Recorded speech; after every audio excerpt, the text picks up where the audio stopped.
us today for this special media briefing on the occasion of the second virtual summit between India and Australia, which has just concluded. To give us a sense of the discussions and also take up some of your questions, we have the privilege of having with us today Foreign Secretary Sir Shri Harshvardhan Shringla. We also have with us Joint Secretary looking after Oceania Division in the Ministry of External Affairs, Paramita here. And so without much ado, may I hand over the mic to you. Thank you, Arindam. Namaskar and good afternoon. As you're aware, Honourable Prime Minister Shri Narendra Modi ji and Prime Minister of Australia, Honourable Scott Morrison, held a virtual summit today. In fact, the summit concluded just a short while ago. We saw that the summit was a very fruitful, constructive and warm exchange of views. The virtual summit reflects the close ties that exist between India and Australia, as also the shared vision of both Prime Ministers to advance this bilateral partnership. Both the Prime Minister and Prime Minister Scott Morrison stressed on the high priority they attach to a bilateral relationship and the keen focus to enhance further the comprehensive strategic partnership between our two countries. You recall that the last summit, which was also held virtually between the two leaders, took place in June 2020. The summit today gave an opportunity for the two leaders to review the bilateral relationship in that intervening period and to also take stock of the comprehensive strategic partnership framework, regular high-level engagements that have been held between the two countries. The leaders also recalled their previous meetings, including those held on the sidelines of the Quad Leaders Summit in Washington, D.C. in September last year, and on the sidelines of COP26 in Glasgow in November last year, where they jointly launched the Infrastructure for Resilient Island States, or IRIS, along with UK's Prime Minister Boris Johnson. As you would recall, that this was a part of the Coalition for Disaster Resilient Infrastructure, the CDRI, and both Prime Ministers, along with the UK Prime Minister, were the co-chairs of this IRIS initiative that was launched by them together. Today's summit was held over an hour and covered the entire range of bilateral issues that were there before us. The wide-ranging discussions also covered regional and multilateral issues of interest. Prime Minister Modi indicated that as two democracies, India and Australia had similar goals and aspirations.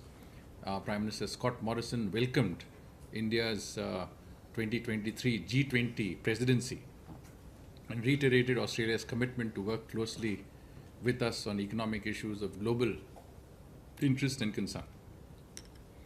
The agenda of the meeting covered the status of various new initiatives and mechanisms agreed under the Comprehensive Strategic Partnership. The Prime Ministers exchanged views on how COVID-19 had impacted across the globe and our respective responses and cooperation in critical areas such as health, vaccines, cyber, emerging technologies and supply chains. Incidentally, both Prime Ministers also gave a sense of what was done in our own countries. Prime Minister spoke about the fact that 90% of our adult population had been vaccinated. He also spoke about Vaccine Maitri and the vaccines that we had distributed to countries in our region and beyond, and also about the Quad vaccine partnership. This is an important initiative that involves both Australia and India as members of the Quad. The Australian Prime Minister also informed Prime Minister about their own vaccine initiatives and the successes that they've had in dealing with COVID-19. In a reiteration of for commitment to a progressive Indo-Pacific region, both leaders discussed calibrating and cooperating with each other on support to Pacific Island countries for humanitarian assistance and disaster relief, and in combating climate change through initiatives like the International Solar Alliance and the Coalition for Disaster Resilient Infrastructure. The leaders exchanged perspectives about regional and multilateral matters and global issues of mutual interest, including shared concerns such as terrorism. You will, of course, see the joint statement soon, so some of this information would be contained in the joint statement concluded at the summit. Both leaders referred to their strong bilateral relationship as important not only from a bilateral perspective, but also, as I mentioned, under the Quad format, calling it a factor of stability in the Indo-Pacific. The Australian Prime Minister appreciated the significant presence of a large Indian diaspora in Australia. He stressed on the importance attached by Australia to its relations with India. I think there was a sense that our cooperation had extended to sectors across the board. I think in particular in terms of investments, in terms of critical minerals, in terms of clean energy, in terms of water, agriculture. These were areas that both sides saw as highly potential.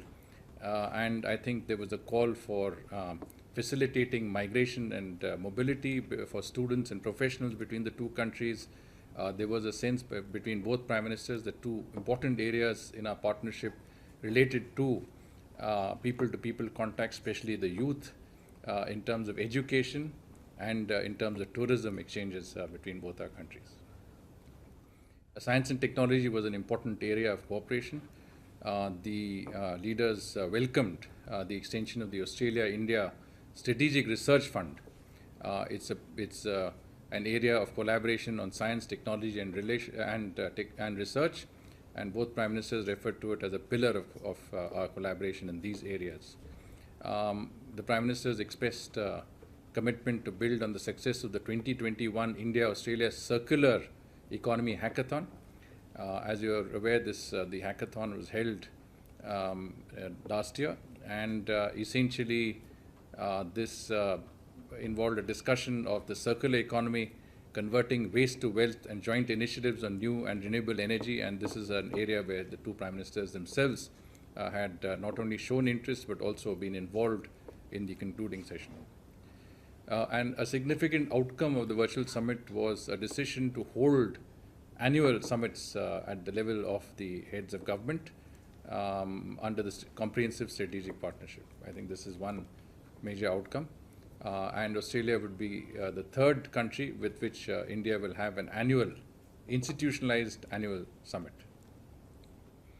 As part of other outcomes of the virtual summit, both leaders welcomed the signing of the MOU on cooperation in the critical mining sector. This is an MOU between India's Khanij Bidesh India Limited and Australia's Critical Minerals Facilitation Office, and would establish a framework for building partnerships in critical minerals investment. As you can imagine, this is an important area for both our countries, and this agreement would give us the opportunities to both invest in Australia's critical mineral sector and get Australian expertise in this area. There was also a letter of intent signed between India and Australia to work towards concluding a migration and mobility partnership agreement on facilitating migration and mobility between the two countries. I think this is something the two Prime Ministers referred to and said would be an area of great interest, because, as I said again, it involves both education and technology and the involvement of younger people between our two countries. It's an important area. And a signing of an MOU between Prasar Bharati and the Special Broadcasting Service of Australia. It would basically allow for exchange of programs, expertise in this sector, and would facilitate daily slots on television channels in Australia for Doordarshan, India, Doordarshan News and DD Sahyadri. The two Prime Ministers also agreed that there would be increasing cooperation between India's National Investment and Infrastructure Fund, the NIIF, and Australia's Pension and Sovereign Fund, which is called the Future Fund. This again is important because of our interest in attracting Australian investments in our infrastructure development. India will offer the same tax benefits for Australia's sovereign and pension funds in India as as is given in Australia. In other words, we are willing to match the tax benefits that Australia gives to its sovereign and pension funds. Once they invest in India, they will get they'll get similar benefits. Prime Minister also proposed the early integration of digital payments platforms of both countries. And we have the UPI in India, and Australia has a new payment platform. This, as the Prime Minister mentioned, would greatly help the 7 lakh Indian community members in Australia. It would also promote, enable the emergence of India as a popular education and tourism destination for Australia. For Pacific Island countries under the Infrastructure for Resilient Island States, which I said was a part of the CDRI, both India and Australia will be providing funds. Australia had committed earlier 10 million Australian dollars, and India will match those funds for IRIS. Similarly, India will also match Australia's funding for Pacific Island states under the International Solar Alliance. Australia is investing 10 million Australian dollars, which is we will invest an equal amount of 50 crore rupees in this particular initiative. As you're aware, Australia has returned 29 artifacts, cultural artifacts to India. These are centuries old artifacts.